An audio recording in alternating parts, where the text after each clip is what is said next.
Jesus.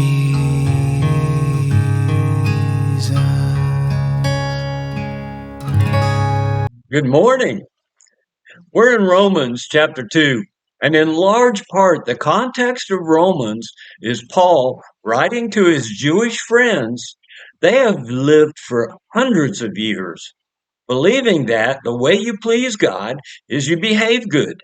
But Paul's trying to help them see now that it's a new deal because of Jesus and the cross, and now it's a faith issue, not a behavior issue. However, behavior matters, and we saw that yesterday.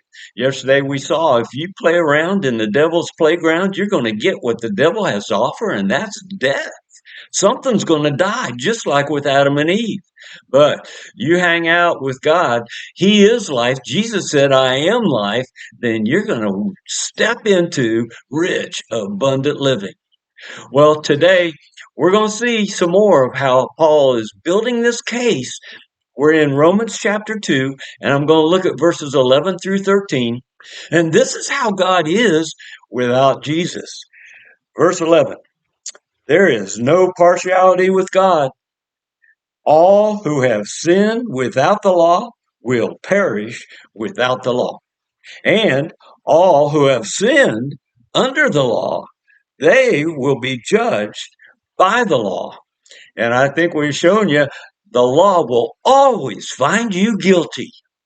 And so it is not the hearers of the law who are just before God. No, sir. It is the doers of the law who will be justified. Well, these verses are used to show, and so you had better obey the commandments. You had better behave good. Here's the problem. You can't. Nobody has ever obeyed the commandments perfectly. Adam, the very first man, he violated God's commandment immediately upon the temptation of the enemy. And so when we get tempted, quite often we fall into that temptation.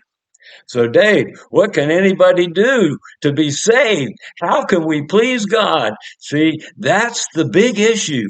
And Paul's going to explain it. Oh, I can't wait till we get to chapter 5. And we learn that justification will happen by faith and not by behavior.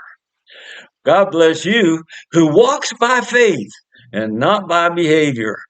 You follow with the obedience of faith as you walk with Jesus, enjoying the love of God in everything you do. I look forward to being with you tomorrow. I'll see you then.